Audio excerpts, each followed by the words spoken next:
First bobber dog and steelhead, let's go. That was an awesome bite too. Awesome bite.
We're gonna do a little exploring today. I've got our good friends Nolan and John all the way over from Erie, Pennsylvania, from our great partners Fish USA, and of course my son Layden, cameraman Seth. And I don't get very many days to just like go out there and kind of get outside of our normal like kind of fish catching routine. So we've got a lot of river to cover today. We're gonna run up, we're gonna do a little exploring. I got a couple freaking crack steelheaders in the boat, and we're just gonna see what happens. So I think it's gonna be a good one. We're kind of limited on options where I could take you guys fishing, because of course you show up right when everything's kind of wonky. That's just the way it goes, that's all right. So the water's pretty darn low, and I got a lot of glare on the water today. So I'm gonna use, sneak peek, some of our Advantage sunglasses from Addicted Fishing here in the yellow lens, because I got real dark conditions, but I'm really hoping I can avoid bumping into a few rocks where we're gonna be going. So like I said, the water's low. I'm gonna wanna be able to see and really recognize the depth, and maybe even see a few fish along the way. So I'm gonna bust these out today. I've been using some of our blue mirror and our green mirror lenses, but I haven't had a chance to use some of our low light lenses. Decided to get these going. Ooh, slow-mo reveal, Seth. The Soft Touch proprietary, no, I'm just kidding, I'm not even gonna try, but ooh, it's like sunny out. Oh, I'm glad I got my hat on. It's sunny out now.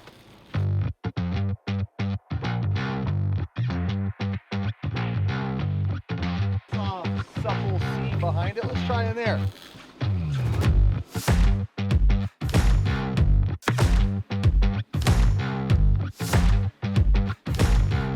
Fish, fish, fish, fish, fish!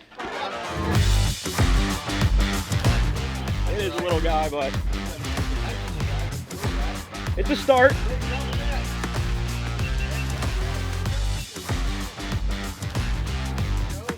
It's a start. It's a steelhead. Oh yeah, pretty little chromer. Chromer maybe.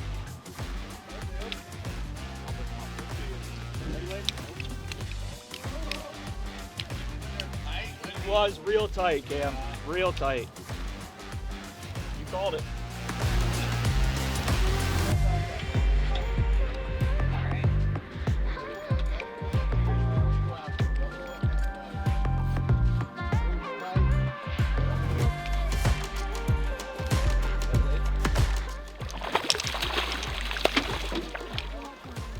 You're good.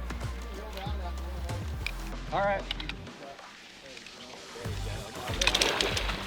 Beautiful.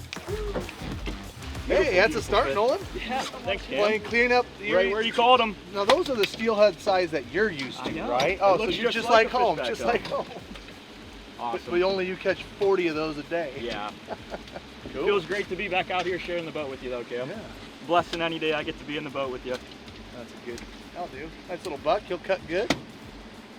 Look at that bead hook just drilled into bone. Like that's what offset gets you. And man, you do that, you can pin those things up. They don't get off. Even the big ones don't get off. That could have been a 20-pounder and you fight them for 30 minutes and you're landing. You would either broke the line or you would have landed in one of the two. For sure. That's awesome. Sick. Just wanted to say thank you to the Oldie addicts that came out and saw us at the Sportsman Show, grabbed a free t-shirt and said hi. We're really trying to be your one-stop shop for everyone out here, so like I said, thanks again, guys. We loved seeing all of you, and now we're out here catching beautiful Pacific Northwest steelhead, so hope to see you guys out here again soon. 20 more! 20 more! That'd be fun. All right, guys, got a nice clean catch card here. Gonna mark it up for that hatchery steelhead we just caught. So catch cards aren't something we have back home in Pennsylvania, but kind of a cool thing here. So you just mark steelhead, area code, date when you caught it, and that's all there is to it. So wearing these yellow sunglasses, Marlon gave me a pair the other day, said check them out, and that last fish we just caught, it was on a seam close to the bank there, but there was kind of a little, you know, just gravel bar or rocks out in the middle, and I could see that and see that seam inside close to the bank, laid it right in there, and boom, fish. Without these sunglasses, not a chance I would have seen that. And without yellow lenses on a dark day like this, it would have been a lot harder to see it. So definitely worthwhile. It's an important thing to have the right sunglasses. Like back home steelhead fishing, I always say having polarized sunglasses is important as having a fishing rod. So definitely something you can't leave home without. I'm proud of myself for not setting the hook too. It's so hard not to, because that's just what we do back, like nobody reels into them like that. We just set the hook. Fish! Oh! He was swimming that little way. Watch those two bobber guys. Just get back out there.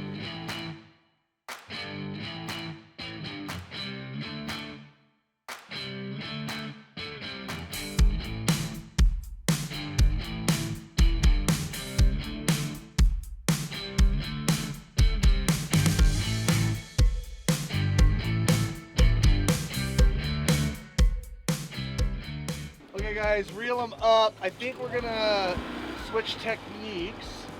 So we were vertical fishing guys for a little bit. If you guys want to see this setup, check out last week's video on YouTube. I think what we need to do though, since the water's kind of low, those fish might be going down deeper or they might be seeing us. So what we're gonna do is we're gonna actually take a moment, pull over, switch to a bobber dogging setup, and I'll go through that here in just a moment. So we made a big run up river, and we're just kind of bouncing back and forth on, you know, from doing like a double bead rig bobber dog to some of the vertical fishing. But I wanted to show you guys one really cool trick for you guys wanting to do double bead rigs when you're bobber dogging. So first thing I'll do is I got my spool of leaders here with my little glass beads tied on there to keep our super float beads stuck in one place.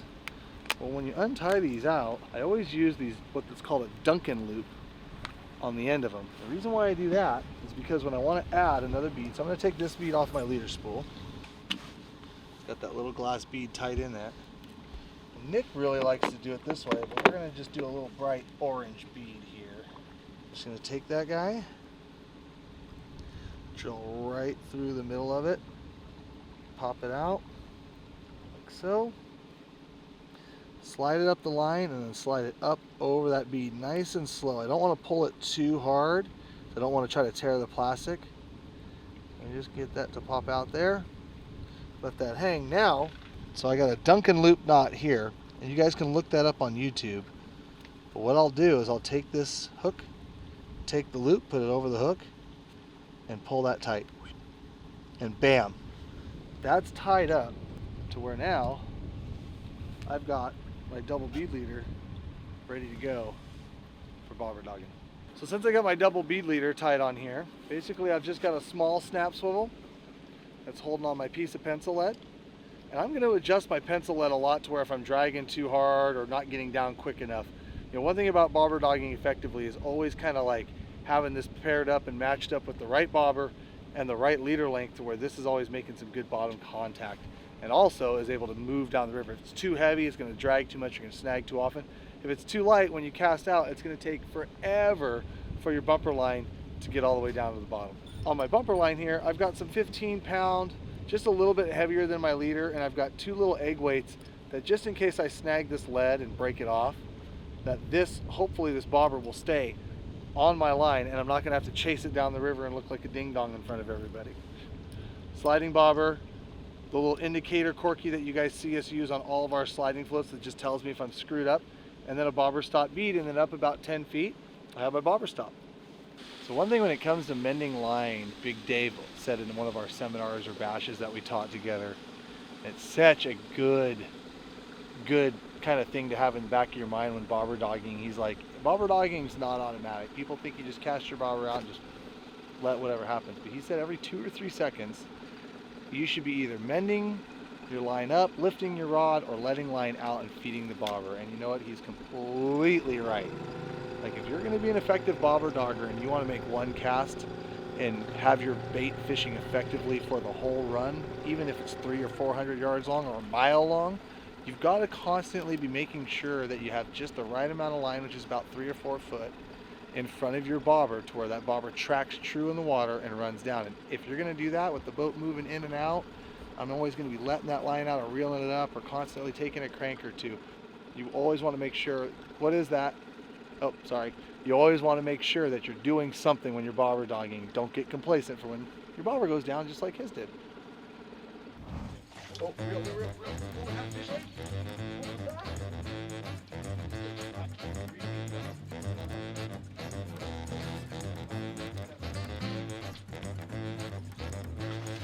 That's a fish. Go on, reel.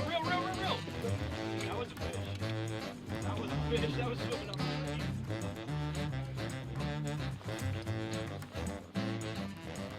Totally new technique. Remember Big Dave trying to do it? Well, I guess you wouldn't have been there that day, Cam. Big Dave tried to do it in our little creeks back home, bobber dogging, and didn't work so well. But it was, You know, it was it worked cool. on like the elk when it was like really high. Well, And that's when he tried to do it, yeah, but I'm snagged. That went down a little bit it was the not wrong very way. good conditions. So The bobber dogging, it'll like run at 3 feet and then it'll drop down and it'll be running in 10 feet. It'll be tapping the bottom. It'll come up and tap the bottom at 6, and then it'll tap the bottom at 14. You know, however long your lead is, you can get that contact. yeah, and I just like how I can easily visualize it. I mean, I can watch my bobber tick, tick, tick of the weight hitting the bottom, and I can just visualize that bead back there, right in their face, just bouncing along. It's really cool. And it feeds it to them, Yeah, especially the super floats. and it's slow. Like, you know, it gives them an opportunity too to really. In think heavy about water, They it need slows it down just a little bit, and you know, for steelhead, that's like, oh, it's going that slow? Fine. to. I have to eat it. Is never this low, Nolan. Yeah. So like, I have no idea what's in there, but other than a steelhead. Well, you like They're back gonna home, be I would eating. imagine that they'd be like laid out back in this stuff rather than right at the top there, you know. Someone's down. Unless Layden's got a fish on right here. No. They kind of went down a little too fast. He wishes. I think I got him stuck on there now. Yeah, he's on there. I got one. Fish on. Fish on. He is so freaking big. Whoa. Whoa. John, take this one from me. Oh, he ate the freaking beat. Oh, it's a whitefish, too. Some fishers where these guys actually go and try to target these when they're a little bigger and eat them. That one's not much bigger than a smelt. Got me a whitefish. Oh, yeah. You guys all jealous of my monster whitefish? All jealous.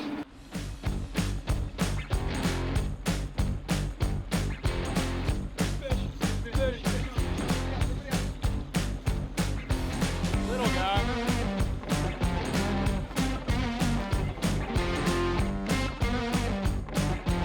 First bobber dog and steelhead.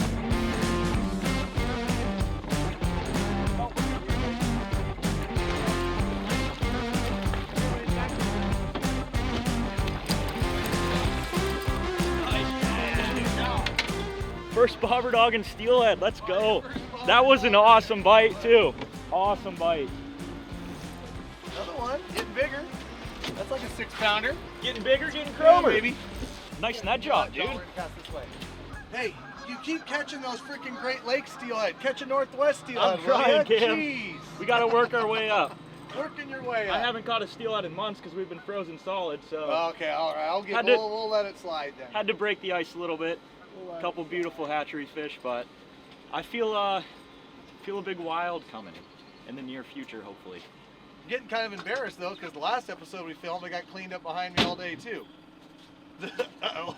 I'm a better guide than fisherman apparently. Yes, you are. No. I'll just stick with the bass. Yeah, exactly, exactly. I'll If just we were drive the boat. bass fishing, I don't think Cam would be letting me catch them all. That's for sure.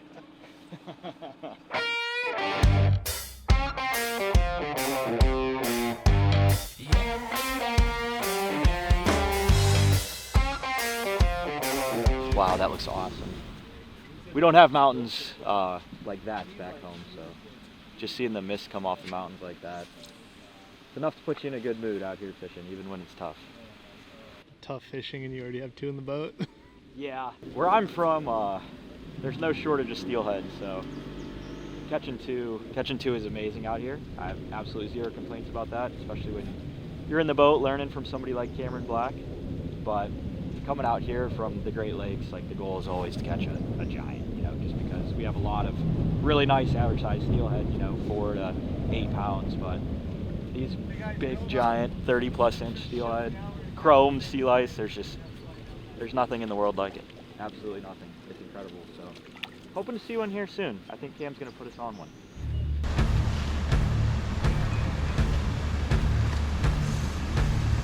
Fish? Yeah, fish, steelhead, steelhead!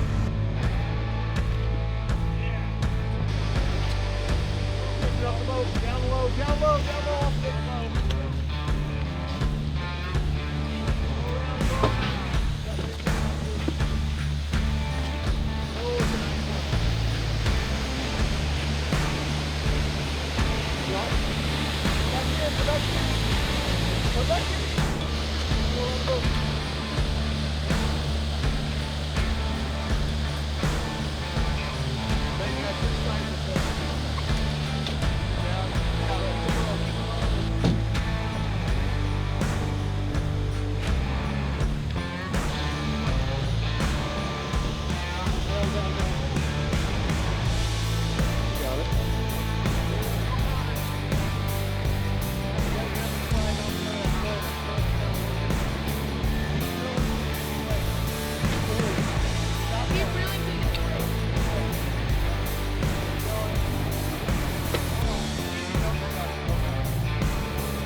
Nice job, John. You guys have waders, right?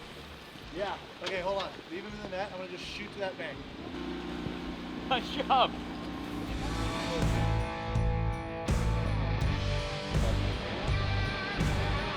Turn him up over there, John. Let him recover.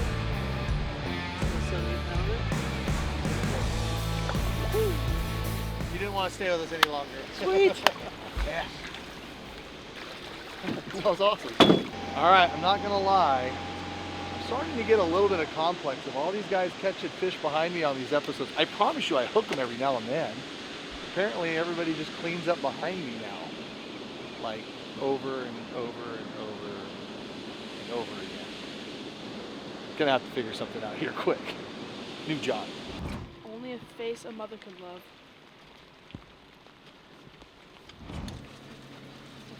Fish. You got one. I don't have one. The Colin's got one to get behind me. It's not a steelhead. It's not a steelhead? I don't think. Let's just swimming out the boat. It's big. Sure. Oh, it's a big cutty. Oh, really? Yeah. That's cool. Get rid of them. Don't cast that way again. I don't want to hold them with my gloves, so I'm just going to pop them off real quick. Here, I have a. I got the pliers right here, too. What do you need? Unless you want to hold them later. Dirty dog. What do I got? That's not a steelhead this time. Hold on. Let's see. Oh, it's a baby salt. Baby steelhead. Baby steelhead on a bead.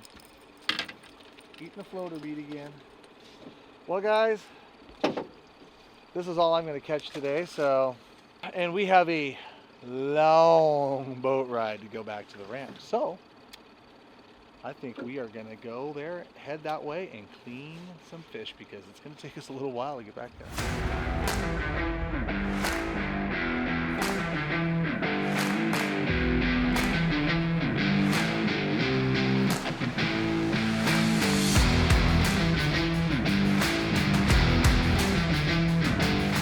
Well, we went on a long journey. We got Nolan and the guys a couple fish from Fish USA. Of course, they've always been a great partner. If you guys are looking for any steelhead tackle, especially some of those little Midwest techniques that we kind of like to throw out here to be different, hit up fishusa.com. Check them out, guys. They always have specials and always have really great steelhead and salmon gear in stock. Please support them like they support us, and we love all you guys watching. Share it with your friends. We'll see you on the next one.